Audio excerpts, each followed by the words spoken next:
नमस्कार. संपदाज रेसिपीमध्ये मी आपणा सर्वांचे खूप खूप मनापासून स्वागत करते. आज मी एक पारंपरिक रेसिपी घेऊन आलेली आहे. चला तर मग आता आपण त्यासाठी लागणारं साहित्य बघूया. ती पारंपरिक रेसिपी आहे गोपाळ काला आणि त्यासाठी लागणारं साहित्य आहे 1 वाटी जाड पोहे, 1 वाटी मुरमुरे, 1 वाटी ज्वारीच्या लाह्या, कच्चे शेंगदाणे, डाळवं किंवा फुटाणे, 2 ते 3 बारीक चिरलेल्या हिरव्या मिरच्या, बारीक चिरलेली कोथिंबीर, चवीनुसार साखर, चवीनुसार मीठ आणि 1 वाटी घट्टसर असं दही, जे की जास्त आंबट नको आहे. गोपाळ काला करण्यासाठी आपण जे साहित्य घेतलेले आहे ते एक एक करून आपण एका मोठ्या बाउलमध्ये घेणार आहोत.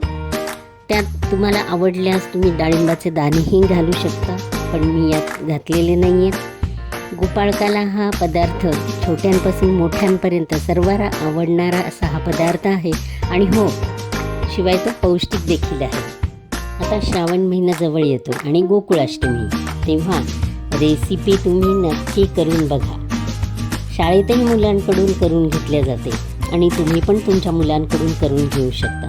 बिना गॅसची असलेली ही रेसिपी नक्की करून बघा. कमी वेळात होणारा असा हा पौष्टिक आणि पारंपरिक पदार्थ आहे. हा व्हिडिओ आपणास आवडल्यास नक्की लाईक करा, शेअर करा, सबस्क्राईब करा आणि हो, कमेंट करायला विसरू नका. धन्यवाद.